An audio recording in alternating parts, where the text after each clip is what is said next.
Hello student, NS top study centre में आप सभी का बहुत बहुत स्वागत है। आज हम लोग घोष, अघोष, अल्पप्राण और महाप्राण के बारे में जानकारी प्राप्त करेंगे। जैसा कि पिछले वीडियो में हम लोग देखे हैं और वर्ण के बारे में, वर्णमाला के बारे में जानकारी हम लोग लिए हैं, ठीक उसी टॉपिक से संबंधित ये भी है, घोष और अघोष, अल्पप्राण और महाप्राण। परीक्षा में घोष, अघोष, अल्पप्राण, महाप्राण ये चारों से जरूर क्वेश्चन पूछता है, इसलिए इस पर ध्यान देना जरूरी है। चलिए अब हम लोग इसके बारे में समझें कि घोष किसको कहते हैं, अघोष किसको कहते हैं, अल्पप्राण किसको कहते हैं, महाप्राण किसको कहते हैं। अघोष और घोष, घोष का जो अर्थ होता है वह कंपन होता है, यानी कि कंपन के आधार पर घोष और अघोष में विभाजित किया गया है। जब हम लोग उच्चारण करते हैं तो जो हम लोग का स्वर ग्रंथि है, यानी कि स्वर का जो मशीन है, जब हम लोग उच्चारण करते हैं तो उस मशीन के पास कंपन होता है। तो हम लोग के शरीर में जो स्वर जो मशीन है वह कहां पर है, तो यहां पर है। कहां पर, ये जो कंठ जो है, कंठ के पास ये स्वर मशीन है और इसी से घोष और अघोष की पहचान होती है। तो घोष का अर्थ होता है कंपन, अघोष जिसमें कंपन नहीं हो, यानी कि जिसमें ज्यादा कंपन करता है वह अघोष है, और जो जिसमें कंपन कम होता है वह है अघोष। जैसा कि अघोष और अघोष, घोष को लिखा गया है, तो जैसे कि हम घोष और अघोष को यदि हम बांटते हैं तो घोष में हम उस वर्ण को रखते हैं, जैसे कि कवर्ग, चवर्ग, टवर्ग, तवर्ग, पवर्ग, जो हमारा वर्ग है वर्णों का, उसमें यदि पहला दूसरा वर्ण को यदि हम लेते हैं, उसके बाद तीसरा, चौथा, पांचवा, यानी कि प्रत्येक वर्ग में 5 वर्ण होते हैं। उसी वर्ग के वर्णों को हम 2 और 3 में यदि बांट देते हैं तो घोष और अघोष में बढ़ जाता है। यहां पर पहला जो वर्ग है, कवर्ग जो है, तो कवर्ग का पहला और दूसरा यह अघोष होता है। क्या होता है? अघोष होता है। ठीक यदि हम घोष में चलते हैं तो कवर्ग यानी कि प्रत्येक वर्ग का तीसरा, चौथा और पांचवा वर्ण वह क्या होता है? घोष होता है। ये सब जैसे कि कवर्ग में क, ख, अघोष हुआ च, छ, ट, ठ, त, थ, प, फ, तलाबी स, मूर्धनी स, दंती स, ये जो वर्ण है ये अघोष वर्ण के अंतर्गत आते हैं। इसकी संख्या कुल 13 है। कुल कितनी है? 13 है।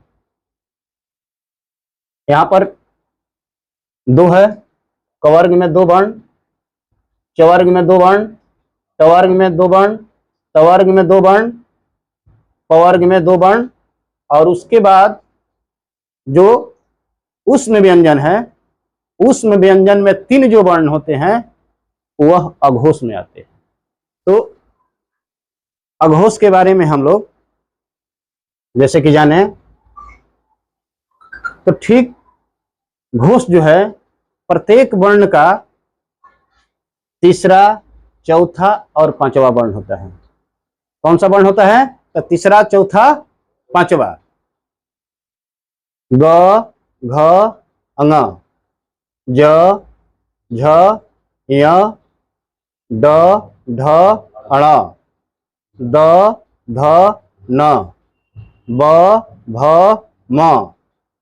उसके बाद अंतस्थ जो व्यंजन है, चार जो अंतस्थ व्यंजन है उसको रखा गया है य, र, ल, व। एक है ह। इसके बाद टोटल स्वर जो है, टोटल स्वर को, स्वर जो वर्ण है, टोटल स्वर वर्ण को घोष में रखा गया है। तो सबसे पहले जैसा कि पहले मैंने बताया कि घोष और अघोष, घोष का अर्थ होता है कंपन, यानी कि जब हम स्वर मशीन पर यदि इस अंगुली को रखते हैं, एकदम धीरे रखना है, जोर से नहीं, इसको दबाना नहीं है, आराम से यहां पर रखना है।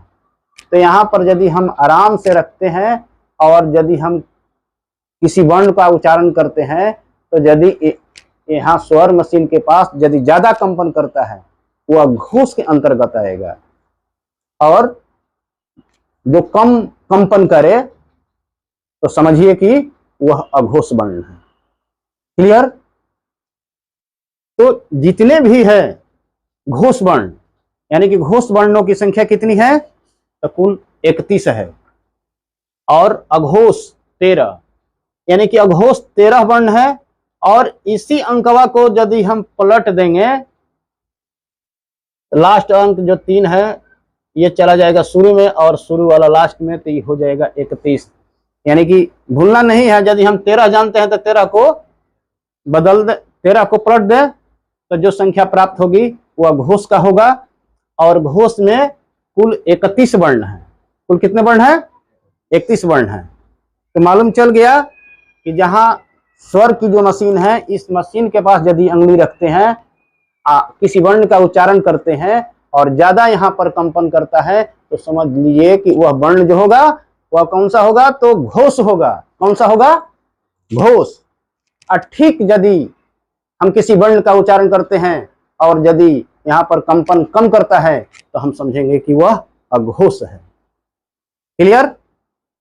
यदि इससे पूछा जाए कि घोष वर्णों की कुल संख्या कितनी है, क्या बताइएगा आप लोग? तो घोष वर्णों की संख्या 31 है, और अघोष वर्णों की कुल संख्या कितनी है? तो 13 है। अब नहीं भूलिएगा आप लोग, अब नहीं भूलिएगा। तो बताइए तो घोष वर्णों की संख्या बोलिए। 31। और अघोष वर्णों की संख्या 13। बिल्कुल सही। अब घोष और अघोष के बारे में हम लोग जानकारी प्राप्त कर लिए। अब हम लोग अल्प प्राण और महाप्राण के बारे में जानकारी प्राप्त करेंगे। अभी अघोष और घोष के बारे में हम लोग जानकारी प्राप्त किए। तो अल्प प्राण और महाप्राण, इसमें अल्प प्लस प्राण है, इसमें महा प्लस प्राण है। तो दोनों शब्दों में प्राण कॉमन है। तो प्राण का अर्थ होता है वायु। प्राण का अर्थ क्या होता है? वायु, यानी कि हवा। तो ये जो अल्प प्राण और महाप्राण जो दो भागों में बांटा गया है वर्णों को, तो इसमें वायु के प्रवाह के आधार पर बांटा गया है। किसके आधार पर? अल्प प्राण और महाप्राण को वायु के प्रवाह के आधार पर बांटा गया है। यदि हम किसी वर्णों का यदि उच्चारण करते हैं, तो उसमें देखा जाता है कि हवा का प्रवाह कितना हो रहा है, कम या अधिक। जैसा कि इसमें अल्प प्राण है, अल्प प्राण का मतलब कि थोड़ा, अल्प का अर्थ होता है थोड़ा, कम। अल्प प्राण का अर्थ हुआ जिसमें हवा का प्रवाह कम हो। अल्प प्राण किसको कहेंगे? जिसमें हवा का प्रवाह कम हो। और महाप्राण जो है, महाप्राण, तो महाप्राण में महा का अर्थ हुआ अधिक, और प्राण मीन्स वायु, जिसमें वायु का प्रवाह अधिक हो। अल्प प्राण और महाप्राण। तो अल्प प्राण में कौन कौन से वर्ण आएंगे और महाप्राण में कौन कौन सा वर्ण आएंगे, इसके बारे में अब। तो जैसे कि अल्प प्राण में प्रत्येक वर्ग के प्रत्येक वर्ग के पहला, तीसरा और पांचवा वर्ण। अल्प प्राण में कौन कौन सा वर्ण आता है? तो प्रत्येक वर्ग के पहला, तीसरा और पांचवा। जैसे कि कवर्ग में क, ग, अंग, चवर्ग में च, ज, य, टवर्ग में ट, ड, अण, तवर्ग में त, द, न, पवर्ग में प, ब, म।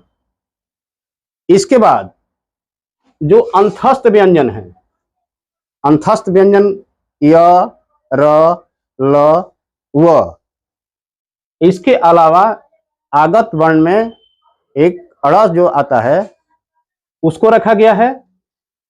इस तरह से अल्प प्राण में कुल 20 वर्ण। अल्प प्राण में कुल कितने वर्ण हैं?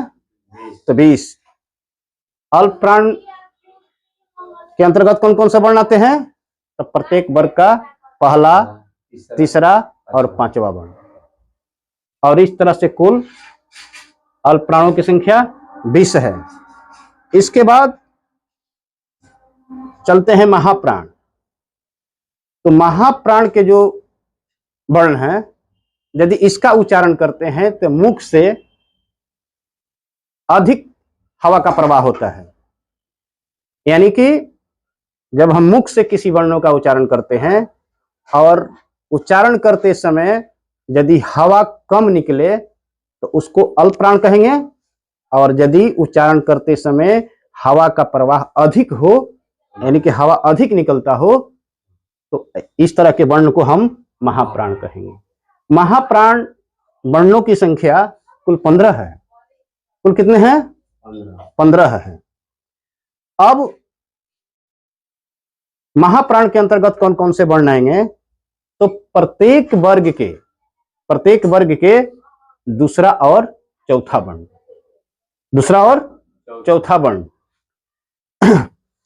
तो दूसरा वर्ण में कौन आएगा और चौथा वर्ण में कौन आएगा? दूसरा जो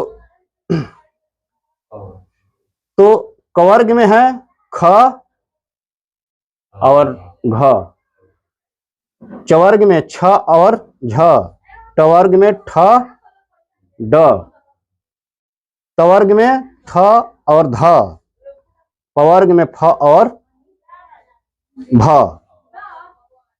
इसके बाद जो उष्म व्यंजन है, जैसे कि तालाबी स, मूर्धनी स, दंती स, अह।